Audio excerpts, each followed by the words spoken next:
ধন, সম্পত্তি, এগুলো আসলে কি? এগুলো শুধু সেই মূল্য যার দ্বারা আমরা কোনো কিছু অর্জন করতে পারি। এবার এই ধনের দ্বারা এই সংসারে অনেক কিছু লাভ করা সম্ভব, কিন্তু সেই সবকিছুই শুধুমাত্র ভৌতিক বস্তুই হবে, ভৌতিক সামগ্রী, ভৌতিক সুবিধা। অর্থাৎ আপনার কাছে যতই ধন থাকুক, তা আপনাকে শান্তির ঘুম এনে দিতে পারবে না, আপনাকে জীবনের বাস্তব সুখের অনুভূতি লাভ করাতে পারবে না, কারণ এগুলো ভৌতিক ধন। এই ভৌতিক বস্তুই অর্জন করাতে সক্ষম। বাস্তবিক ধন কি? যদি এই প্রশ্ন আপনার মনে আসে, তাহলে তার উত্তর আমি আপনাকে দেব একটা উদাহরণের মাধ্যমে। কখনো আপনি শুনে থাকবেন যে একজন পিতা আজীবন অনিষ্ট করেন, অনর্থ করেন, খারাপ কাজ করেন শুধু ধন অর্জনের জন্য। তিনি ভাবেন যে আমি ধন অর্জন করব আর নিজের সন্তানকে একটা উজ্জ্বল ভবিষ্যৎ প্রদান করব, একটা সুখ স্বাচ্ছন্দ্যময় জীবন দান করব। এবার সন্তান যখন জন্ম লাভ করে, তখন সে ভাগ্যের জোরে সেই ধন ভোগ করে। যেরকম সে পায়, সেরকমই তার ব্যবহার সে করে।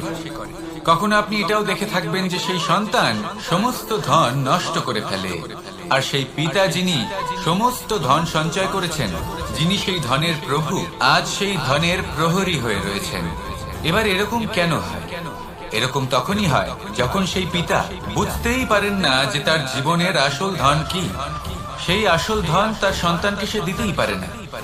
যদি পিতা তার সন্তানকে কর্মের জ্ঞান দিতে পারেন, উচিত কোনটা অনুচিত কোনটা সেই শিক্ষা দিতে পারেন, সংস্কারের প্রকৃত শিক্ষা দিতে পারেন, তবে সেটা ধনের থেকে অনেক বেশি গুরুত্বপূর্ণ।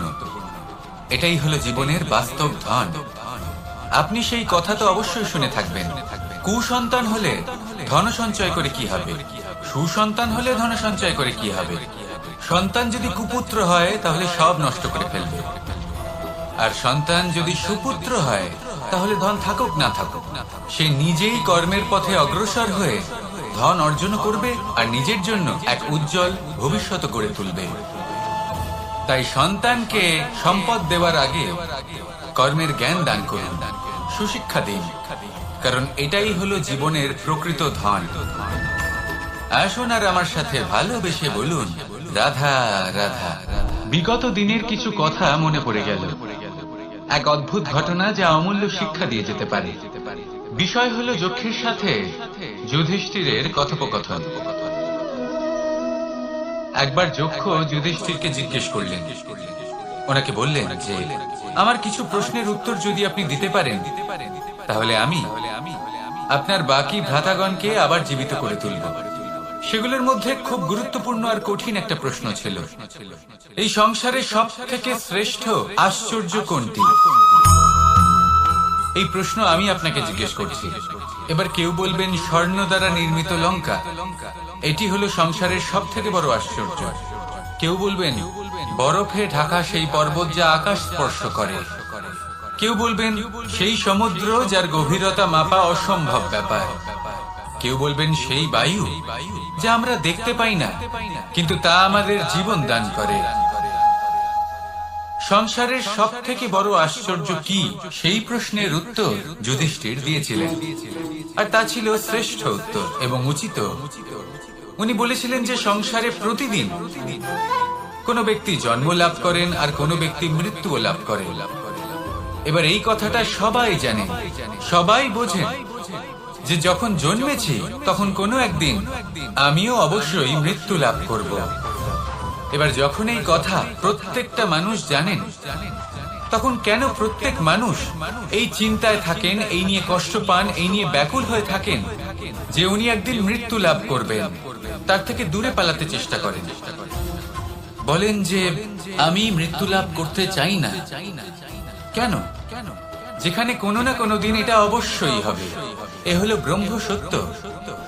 এই যে ব্যাকুলতা, এই ভয়, এই যন্ত্রণা, এই চিন্তা তার মনকে বাঁচতেই দেয় না, এই জীবন অনুভবই করতে দেয় না। সেই জন্য এই চিন্তা, ব্যাকুলতা, ভয়, এসবের কি লাভ? কোনো লাভ নেই। সেই জন্য যতক্ষণ জীবনযাপন করছেন, প্রত্যেক মুহূর্ত যেন শ্রেষ্ঠ হয়, আনন্দময় হয়, প্রেমের দ্বারা পরিপূর্ণ হয়, সেই চেষ্টা করুন। চেষ্টা করুন যাতে আপনি যে কাজ করছেন তার দ্বারা যেন অন্যের মঙ্গল হয়, এই প্রচেষ্টাই আপনার জীবনকে প্রসন্নতা আর প্রেম দ্বারা ভরিয়ে তুলবে। এই মন সুপ্রসন্ন হয়ে বলবে, রাধা রাধা। জীবনে দুই ধরনের আবেগ রয়েছে যার কোনো মূল্য নেই। আমার কথার অর্থ এটা নয় যে এদের কোনো গুরুত্ব নেই, গুরুত্ব যথেষ্টই রয়েছে, শুধু এদের জন্য আপনাকে কোনো মূল্য দিতে হয় না। প্রথম আবেগ হলো আনন্দ, প্রসন্নতা। এটা আপনি যে কোনো জায়গায় খুঁজে পেতে পারেন যদি আপনি খুঁজে পেতে চান।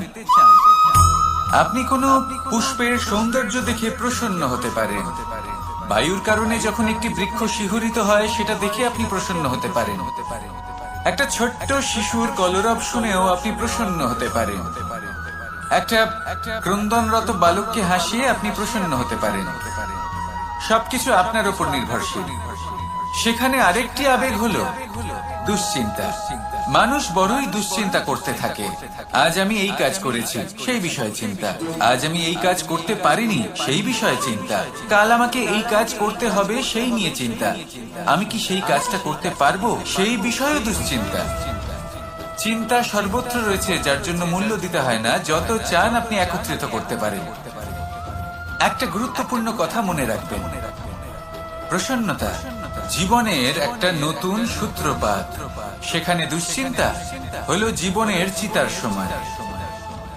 এবার এই দুটি আবেগ হলো মূল্যহীন, দুটোই আপনার সামনে আছে। কোনটা চয়ন করবেন আপনি, দুশ্চিন্তা নাকি প্রসন্নতা? সিদ্ধান্ত আপনারই। আসুন আর আমার সাথে ভালোবেসে বলুন, রাধা রাধা রাধা রাধা। আপনারা হয়তো ভাবছেন কি আশ্চর্য ব্যাপার, প্রত্যেকবার আমি কথা শেষ হওয়ার পরে রাধা রাধা বলি। এইবার আমি আগেই বলে দিলাম। কারণটা কি? কারণ হলো অত্যন্ত বিশেষ। প্রত্যেকবার কথা সমাপ্ত হবার পরে আপনাদের সবার মধ্যে ভালোবাসা বিতরণ করতে চাই, তাই রাধা রাধা বলি। কিন্তু এইবার এই নতুন এবং বিশেষ সূত্রপাতে প্রথমে প্রেম বিতরণ করা অত্যন্ত আবশ্যক। এবার একটা বিষয় আছে যা জানেন হয়তো সকলেই, কিন্তু বুঝতে খুব কম জন পারেন। এই প্রেম, এই আনন্দ, এই সকল কিছুর সূত্রপাত হয় নিঃস্বার্থ আবেগের দ্বারা। ঠিক যেমন একজন মাতাকেই দেখে নিন। যখনই একজন মাতা সন্তানকে জন্ম দেন, তখন এই সংসার ভুলে যায় যে তার জন্য এটা একটা নতুন জন্ম। কারণ একজন নারী তখন একজন মাতৃরূপে নতুন ভাবে জন্ম নেয়।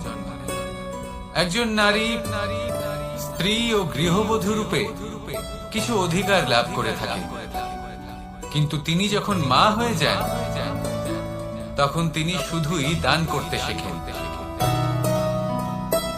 নিজের সন্তানের জন্য কত কিছুই না করেন, তাকে বাৎসল্যের সাগরে ভাসিয়ে নিয়ে যায়।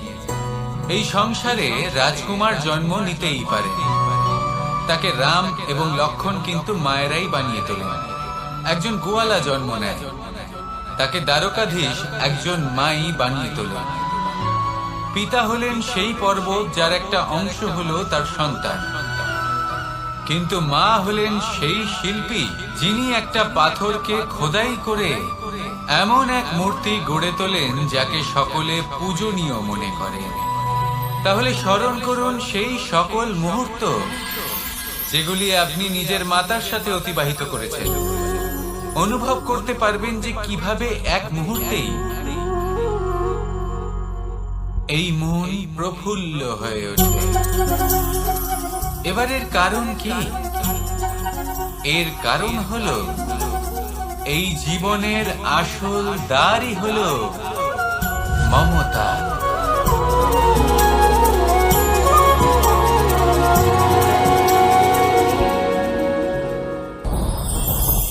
আমার জীবনে পরিচয় হয়েছে অনেক ব্যক্তির সাথে, ভিন্ন ভিন্ন ধরনের মানুষ।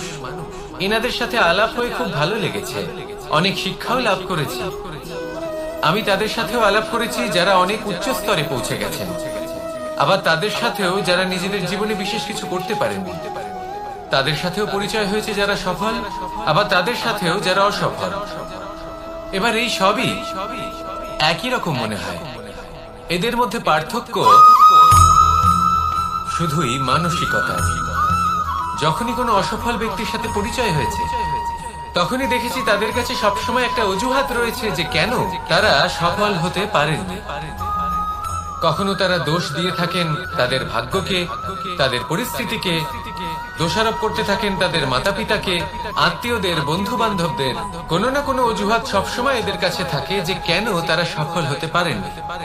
সেখানেই যখন সফল ব্যক্তির সাথে পরিচয় হয়, তাদের কাছে সবসময় একটা কারণ থাকে যে কিভাবে এই সমস্যাগুলির ঊর্ধ্বে উঠে সাফল্য লাভ করা যায়। আর সেই কারণ হলো যে যাই হয়ে যাক না কেন, জীবনে এগোতে থাকুন আর আমার সাথে ভালোবেসে বলুন রাধা রাধা। অ দিয়ে অন্ত, আ দিয়ে আরম্ভ, এই দুইয়েরই রাশি সমান। যদি আপনি মন দিয়ে দেখেন তবে দেখবেন এদের সম্পর্ক খুবই নিবিড়। কিভাবে? যখন কোনো কিছু শুরু হয় এটা নিশ্চিত হয়ে যায় যে তা সমাপ্ত হবে। আরম্ভই যদি না হয় তা সমাপ্তও হবে না। যা আরম্ভ হয়েছে তার সমাপ্তি হলো অবশ্যম্ভাবী। এটাই হলো প্রকৃতির নিয়ম, একে এড়ানো যায় না। এবার এই কথা আমরা সকলে জানি। এবার মানুষ কি ভাবে যে সমাপ্তির পরে কি হতে পারে, এর উত্তর তাদের কাছে নেই। তাদের উচিত অন্য কোনো বিষয় ভাবা যা বেশি গুরুত্বপূর্ণ। এবার মানুষ এটা জানে না যে মৃত্যুর পরে কি হতে পারে, কিন্তু এই কথা অবশ্যই জানে যে জন্ম থেকে মৃত্যু পর্যন্ত এই সময়, যাকে আমরা জীবন বলে থাকি, এই সময় আমরা কর্ম করতে পারি। এই কথা তো আমরা জানি। তাহলে এমন কি কর্ম করা যেতে পারে যা আমাদের সমাপ্তির পরও আমাদের প্রাসঙ্গিক করে রাখতে পারে, এই বিষয়ে ভাবা উচিত। যে জন্মগ্রহণ করেছে তার মৃত্যু হবেই, এটা সাধারণ বিষয়। কিন্তু ইতিহাস আজও সেই সকল মানুষজনকে স্মরণ করেন যাদের এই সংসার তাদের মৃত্যু নয়, বরং তাদের জীবনকালে যে কর্ম তারা করেছেন তার দ্বারা মনে রাখেন। সেই কর্মের কারণে এই সংসারে তাদের নাম, তাদের কর্ম, তাদের ব্যক্তিত্ব, তাদের কীর্তি অমর হয়ে থাকে এবং থাকবে। আপনার কাছে এতটা সময় নেই যতটা আপনার মনে হচ্ছে আপনার কাছে আছে।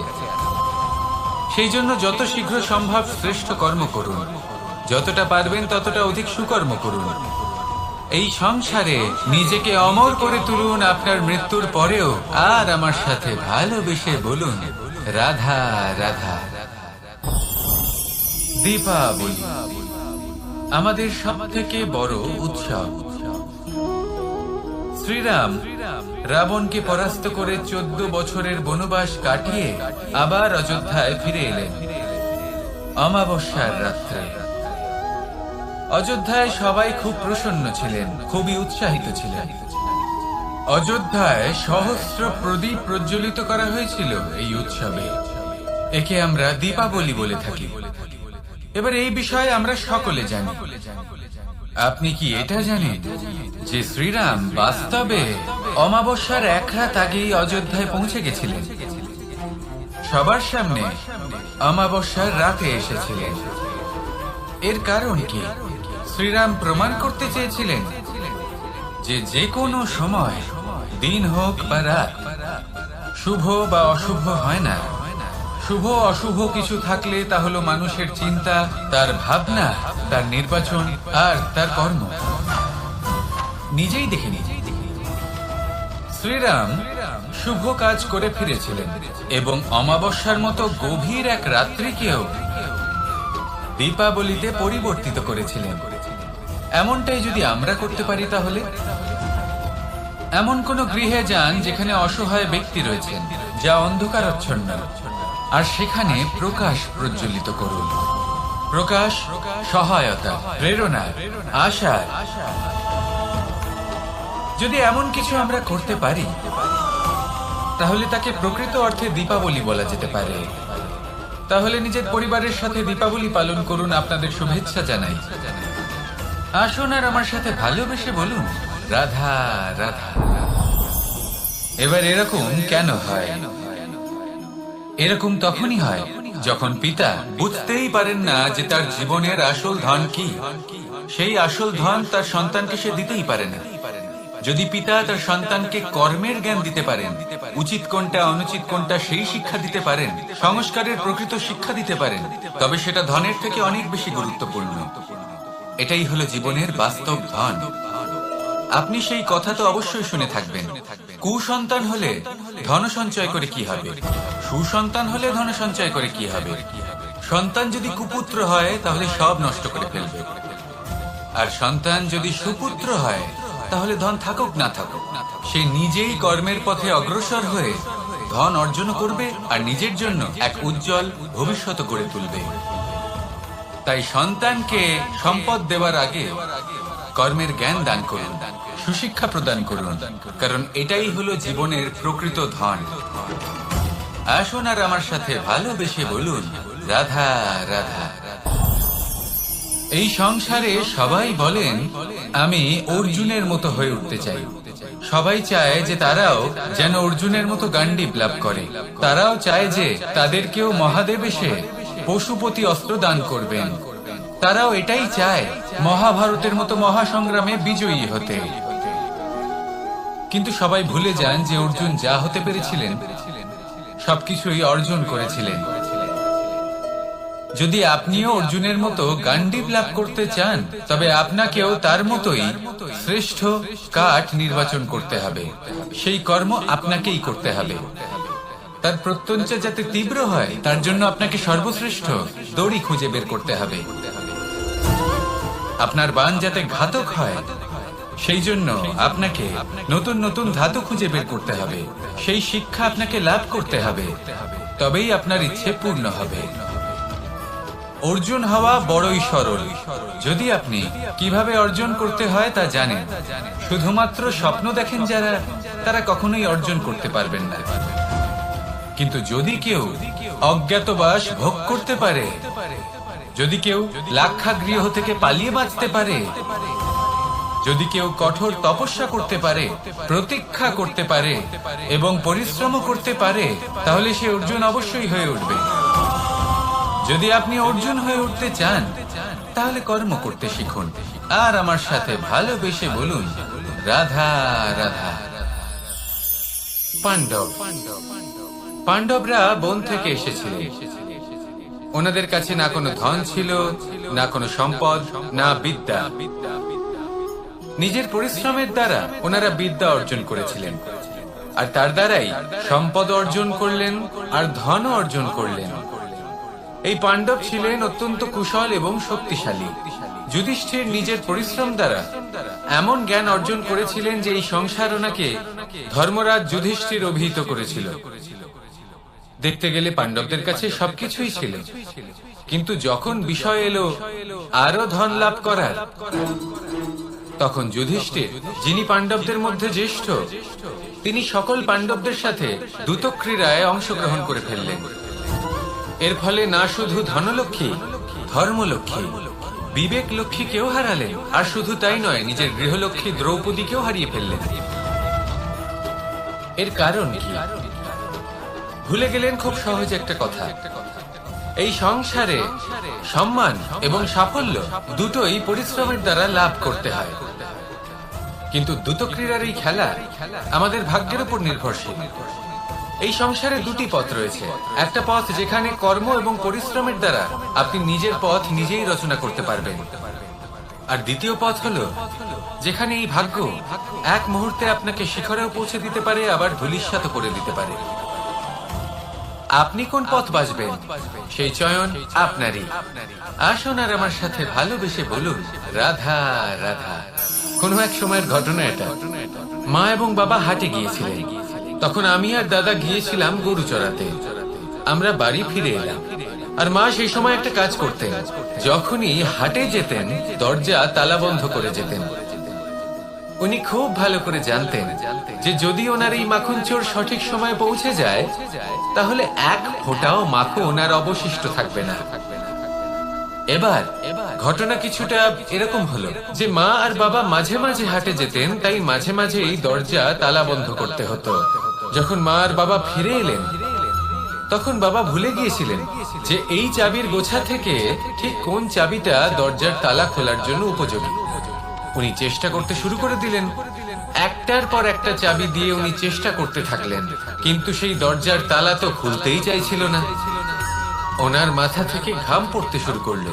তখন মা বললেন যে তালা ভেঙে দেওয়া যাক। মা চলে গেলেন, আর বাবা বললেন না না দাঁড়াও, আর কিছু চাবি বাকি আছে, এটা হয়তো খুলতে পারবো। মা হাতুড়ি নিয়ে চলে এলেন সেই তালা ভাঙার জন্য, আর তখনই বাবা শেষ চাবিটা প্রয়োগ করলেন আর দরজার তালা খুলে গেল। যদি উনি চেষ্টা না করতেন তাহলে এই তালাটাও ভেঙে যেত আর চাবিটাও নষ্ট হয়ে যেত, ঠিক কিনা? এবার এই ঘটনাটা আমি দেখেছিলাম, আর আমার মনে হলো যে কখনো কখনো এই চাবির গোছার মধ্যে থেকে শেষ চাবিটাও কিন্তু জীবনের দরজা খুলে দিতে পারে। সেজন্য আপনি যদি জীবনে সাফল্য লাভ করতে চেষ্টা করেন, নিজের লক্ষ্যে পৌঁছতে চান, তাহলে হার মানবেন না। হয়তো দেখবেন আপনার পরবর্তী প্রচেষ্টা বা এই অন্তিম প্রচেষ্টা আপনাকে সাফল্যের পথে নিয়ে গেল। তাই নিরন্তর প্রচেষ্টা করতে থাকুন, জীবনে সাফল্য লাভ করুন, আর আমার সাথে ভালোবেসে বলুন রাধা রাধা। কোনো এক সময়ের কথা, একজন জেলের একটা ছোট্ট পুত্র ছিল। সে ভাবলো যে আমি আমার বাবার মতোই মাছ ধরব।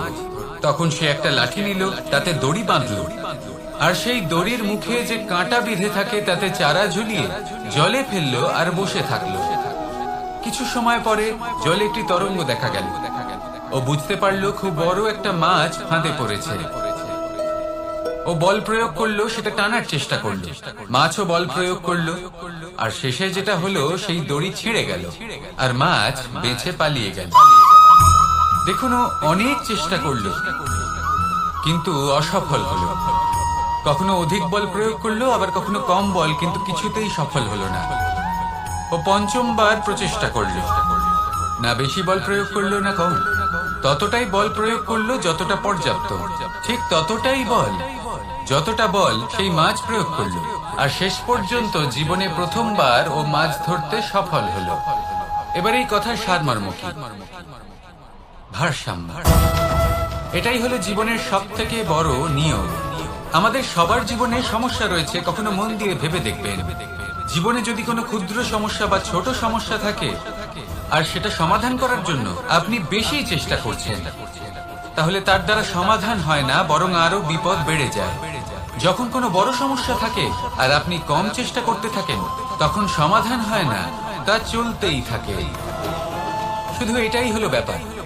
জীবনের সমস্ত সমস্যার একটা ভারসাম্য বজায় রাখা, যদি এটা আপনি শিখে ফেলতে পারেন, জীবনটা আপনার হাতের মুঠোয় থাকবে।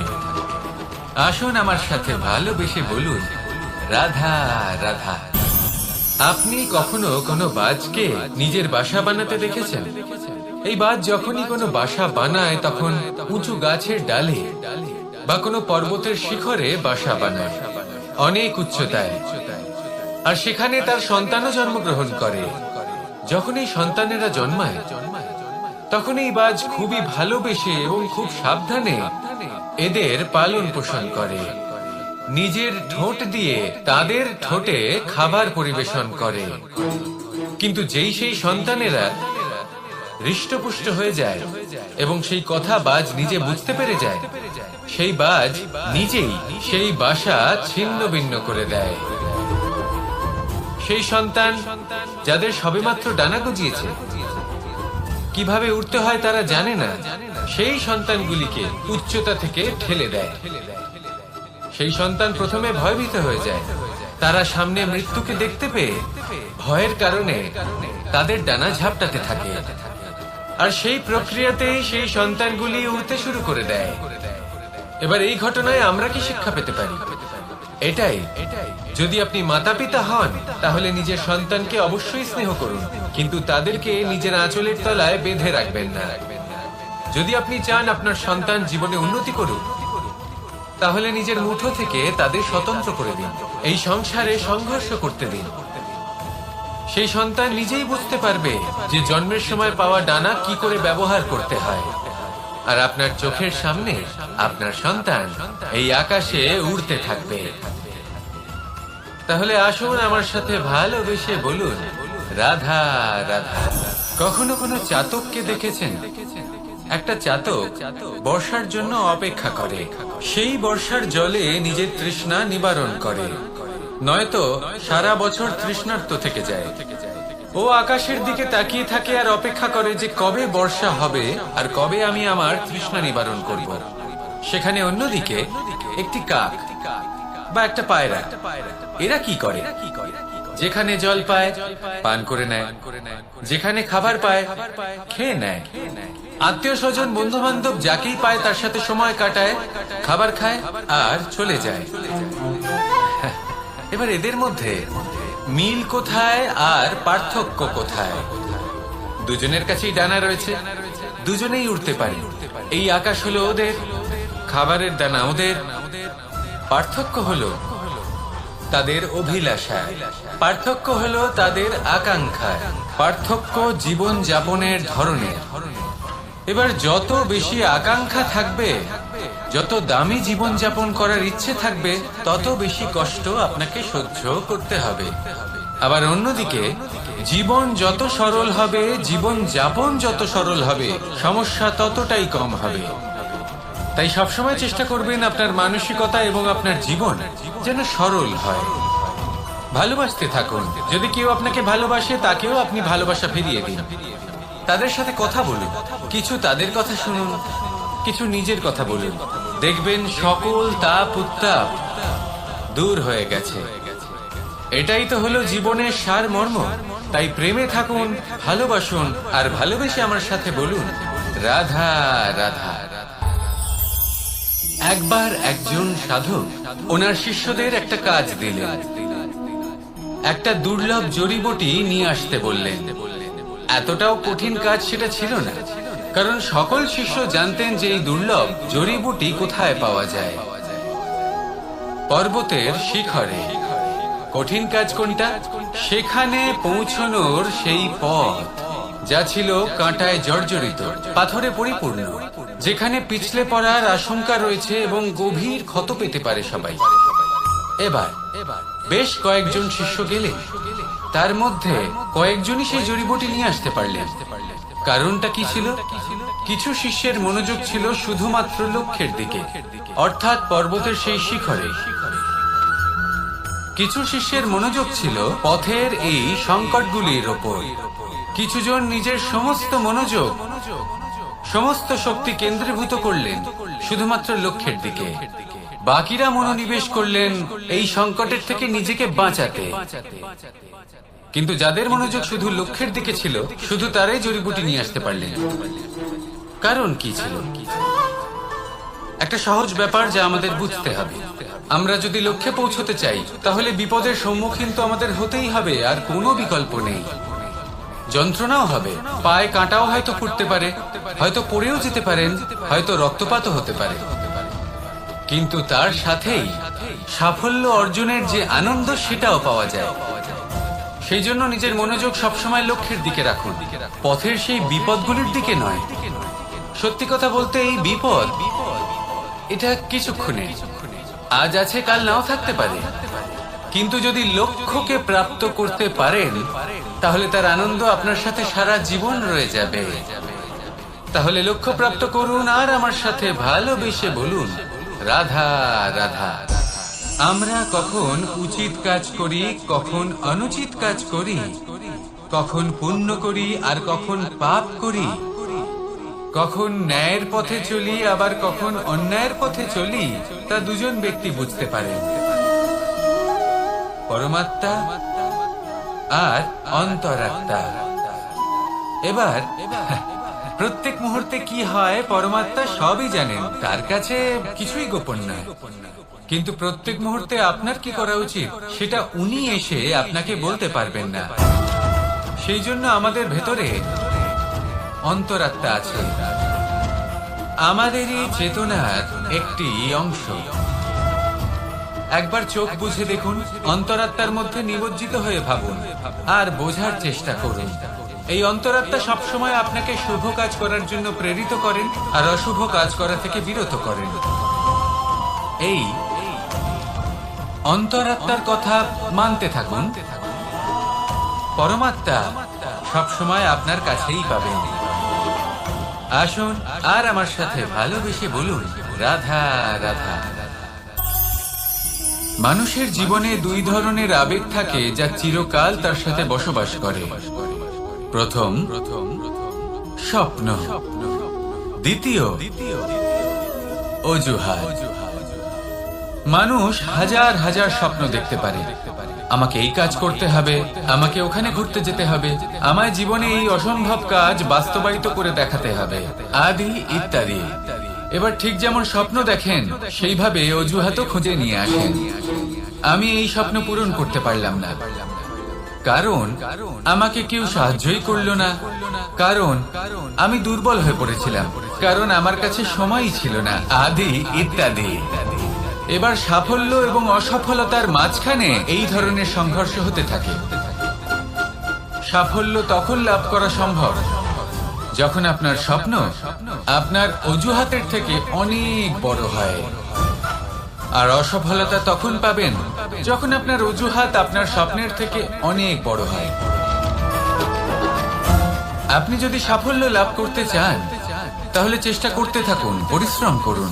যদি অসফল হন তাহলে ভয়ভীত হওয়ার কোনো প্রয়োজন নেই। নিজের ভুল বুঝুন, তাকে শুধরে নিন, আবার চেষ্টা করুন। কিন্তু যদি নিজের জীবনে অজুহাত নিয়ে আসেন তখন স্বপ্ন কখনো পূরণ হবে না। আসুন আমার সাথে ভালোবেসে বলুন, রাধা রাধা। এমন কিছু রয়েছে মানুষের মনে, তাদের জীবনে এমন এক আবেগ যা সর্বজন বিদিত, যা সবাই জানেন যে উপস্থিত আছে। সেটাকে আমরা সমস্যা বলে থাকি। এমনিতে আমরা সকলেই জানি যে এমন কোনো গৃহ নেই যেখানে মৃত্যুর ছায়া পড়েনি, এমন কোনো বৃক্ষ নেই যার দ্বারা ওষুধ তৈরি সম্ভব নয়, এমন কোনো অন্ন নেই যা সময়ের সাথে বিষ বা অমৃতে পরিণত হতে পারে। এবার এই সমস্যাগুলি কোনো ব্যক্তির জন্য সমস্যা হতে পারে, কিন্তু নিজে থেকে এরা কোনো সমস্যাই নয়। এরা আসে আমাদের সাহায্য করতে, আমাদের কিছু শেখাতে। আপনি নিজেই দেখুন, পর্বতের শিখর থেকে কোনো এক পাখি পড়ে গিয়ে নিজের প্রাণ ত্যাগ করলো। সেটা কখন সম্ভব? যখন সেই পাখি ওড়ার চেষ্টাই করে নাই। তখন যখন কোনো ব্যক্তি জলে পড়ে যান এবং ডুবে গিয়ে নিজের প্রাণ হারান, এর সম্ভাবনা কখন বেশি থাকে? যখন সেই ব্যক্তি সাঁতার কাটার চেষ্টাই করেন না, তখন। এই সমস্যা প্রত্যেকের জীবনে থাকবেই, কিন্তু এটা মনে রাখা প্রয়োজনীয় যে কোনো সমস্যা পরিস্থিতির কারণে সমস্যা হয়ে ওঠে না। এই পরিস্থিতি যখন আমাদের সামনে আসে আমাদের তা কঠিন মনে হয়, আমরা নতমস্তক হয়ে পড়ি, ভয়ভীত হয়ে পড়ি, তার সম্মুখীন হতে পারি না। তখন তা সমস্যার রূপ নেয়। দৃঢ় হয়ে দাঁড়িয়ে থাকুন সাহসের সাথে, এই পরিস্থিতিগুলির সম্মুখীন হন। দেখবেন সমস্যা কখন সাফল্যে পরিণত হবে আপনি জানতেই পারবেন না। আসুন আমার সাথে ভালোবেসে বলুন, রাধা রাধা। সময় যা সবকিছুকে সমান করে দিতে পারে, যা সব থেকে বেশি শক্তিশালী, সব থেকে বড় সম্পত্তি, সব থেকে বড় শিক্ষক এবং সব থেকে বড় সুযোগ। এই সময় যখন ভালো যায় তখন তা আপনাকে আমিত্বে মত্ত করে তোলে, অহংকারে নিমজ্জিত করে দেয়। আর যখন খারাপ হয় তখন দুঃখের সাগরে নিজের প্রতি ঘৃণাবোধে নিমজ্জিত করে। তাই এই সময় যা এত শক্তিশালী এক সম্পত্তি, এত মহান একটি ধন, তাকে এমনি এমনি নষ্ট হতে দেবেন না।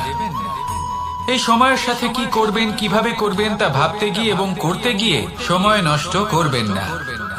যদি আপনি এই সময় নষ্ট করেন তাহলে সময়ও নিশ্চিত করবে যে আপনার সাথে কি করা উচিত। তাই সময়ের সদ্ব্যবহার করুন আর আমার সাথে ভালোবেসে বলুন, রাধা রাধা। আমরা সকলে শক্তি অনুভব করতে চাই। এবার যদি আপনাকে জিজ্ঞেস করা হয় যে সবথেকে বেশি শক্তির অনুভব কোথা থেকে করা সম্ভব, তখন কেউ কেউ বলবেন পুষ্টিকর আহার গ্রহণ করলে, ব্যায়াম করলে, কেউ বলবেন ধন লাভ করলে, বন্ধুদের থেকে, পরিবারের থেকে, আদি ইত্যাদি। এইভাবে আপনি শক্তির অনুভব অবশ্যই করতে পারেন, কিন্তু সব থেকে বেশি শক্তির অনুভব যদি আপনি করতে চান তাহলে তা পাবেন শুধু একতার দ্বারা, সংগঠনের দ্বারা। যদি আপনাকে উদাহরণ দিই, নিজের এই হাতটাকে দেখুন, 5টা আঙুল রয়েছে। কোনো একটা বস্তুকে নিজের একটা আঙুল দ্বারা তুলে ধরার চেষ্টা করে দেখুন, বড়ই কষ্ট হবে। তখন আপনি বুঝতে পারবেন যখন এই 5টি আঙুল একত্রিত হয় তখন কোনো কাজ কতটা সহজ হতে পারে। এটাই হলো শক্তির, একতার সব থেকে ভালো উদাহরণ যদি আপনাকে দিই তাহলে বাঁশি। এই বাঁশি থেকে অত্যন্ত মধুর সুর নির্গত হয় যা সবার মন প্রসন্ন করে দেয়। এই কথা সত্যি, কিন্তু এই বাঁশি আমি একটা বা দুটো আঙুল দিয়ে বাজাতে পারবো না। আমাকে প্রত্যেকটা আঙুল ব্যবহার করতেই হবে, তবেই এর থেকে মধুর সুর নির্গত হবে যা সকলকে প্রসন্ন করবে, ঠিক কিনা? ঠিক এইভাবেই যদি আপনি চান যে আপনার জীবনরূপী বাঁশি থেকেও মধুর সুর নির্গত হোক বা সবার মনকে প্রসন্ন করে তুলুক, তাহলে আপনাকেও জীবনে একতা নিয়ে আসতেই হবে। আপনি একাও কর্ম করতে পারেন, পথ চলতেও পারেন, সামনেও এগোতে পারেন, সাফল্যও লাভ করতে পারেন। কিন্তু যখন সকলে একসাথে এগোবেন, সেই পথে চলবেন, সেই কর্মই করবেন, তখন লক্ষ্যে অবশ্যই পৌঁছবেন, সাফল্য অবশ্যই লাভ করবেন। কিন্তু সেই সাফল্য এবং তার আনন্দের সংমিশ্রণটাই একটু অন্যরকম হবে। তাই জীবনে ঐক্যবদ্ধ হন, একসাথে মিলে এগোতে থাকুন, আর আমার সাথে ভালোবেসে বলুন, রাধা রাধা। জীবনে 2 ধরনের আবেগ রয়েছে যার কোনো মূল্য নেই। আমার কথার অর্থ এটা নয় যে এদের কোনো গুরুত্ব নেই, গুরুত্ব যথেষ্টই রয়েছে, শুধু এদের জন্য আপনাকে কোনো মূল্য দিতে হয় না। প্রথম আবেগ হলো আনন্দ, প্রসন্নতা। এটা আপনি যে কোনো জায়গায় খুঁজে পেতে পারেন যদি আপনি খুঁজে পেতে চান। আপনি কোনো পুষ্পের সৌন্দর্য দেখে প্রসন্ন হতে পারেন, বায়ুর কারণে যখন একটি বৃক্ষ শিহরিত হয় সেটা দেখে আপনি প্রসন্ন হতে পারেন, একটা ছোট্ট শিশুর কলরব শুনেও আপনি প্রসন্ন হতে পারেন, একটা ক্রন্দনরত বালককে হাসিয়ে আপনি প্রসন্ন হতে পারেন। সবকিছু আপনার উপর নির্ভরশীল। সেখানে আরেকটি আবেগ হলো দুশ্চিন্তা। মানুষ বড়ই দুশ্চিন্তা করতে থাকে। আজ আমি এই কাজ করেছি, সেই বিষয়ে চিন্তা। আজ আমি এই কাজ করতে পারিনি, সেই বিষয়ে চিন্তা। কাল আমাকে এই কাজ করতে হবে, সেই নিয়ে চিন্তা। আমি কি সেই কাজটা করতে পারবো, সেই বিষয়ে দুশ্চিন্তা। চিন্তা সর্বত্র রয়েছে, যার জন্য মূল্য দিতে হয় না। যত চান আপনি একত্রিত করতে পারেন। একটা গুরুত্বপূর্ণ কথা মনে রাখবেন, প্রসন্নতা জীবনের একটা নতুন সূত্রপাত। সেখানে দুশ্চিন্তা হলো জীবনের চিতার সময়। এবার এই দুটি আবেগ হলো মূল্যহীন, দুটোই আপনার সামনে আছে। কোনটা চয়ন করবেন আপনি, দুশ্চিন্তা নাকি প্রসন্নতা? সিদ্ধান্ত আপনারই। আসুন আর আমার সাথে ভালোবেসে বলুন, রাধা রাধা। কোনো এক সময়ের কথা, একজন জেলের একটা ছোট্ট পুত্র ছিল। সে ভাবলো যে আমি আমার বাবার মতোই মাছ ধরব। তখন সে একটা লাঠি নিল, তাতে দড়ি বাঁধলো, আর সেই দড়ির মুখে যে কাঁটা বেঁধে থাকে তাতে চারা ঝুলিয়ে জলে ফেললো আর বসে থাকলো। কিছু সময় পরে জলে একটি তরঙ্গ দেখা গেল। ও বুঝতে পারলো খুব বড় একটা মাছ ফাঁদে পড়েছে। ও বল প্রয়োগ করলো, সেটা টানার চেষ্টা করলো। মাছও বল প্রয়োগ করলো, আর শেষে যেটা হলো সেই দড়ি ছিঁড়ে গেল আর মাছ বেঁচে পালিয়ে গেল। দেখুন, ও অনেক চেষ্টা করলো কিন্তু অসফল হলো। কখনো অধিক বল প্রয়োগ করলো, আবার কখনো কম বল, কিন্তু কিছুতেই সফল হলো না। ও পঞ্চমবার প্রচেষ্টা করলো, না বেশি বল প্রয়োগ করলো না কম, ততটাই বল প্রয়োগ করলো যতটা পর্যাপ্ত, ঠিক ততটাই বল, যতটা বল সেই মাছ প্রয়োগ করলো।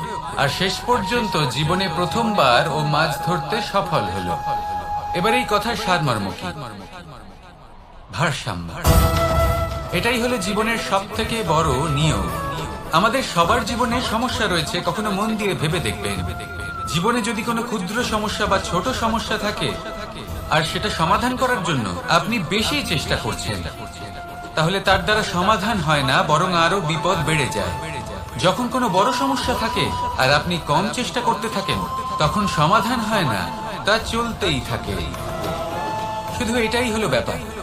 জীবনের সমস্ত সমস্যার একটা ভারসাম্য বজায় রাখা, যদি এটা আপনি শিখে ফেলতে পারেন, জীবনটা আপনার হাতের মুঠোয় থাকবে। আসুন আমার সাথে ভালোবেসে বলুন, রাধা রাধা।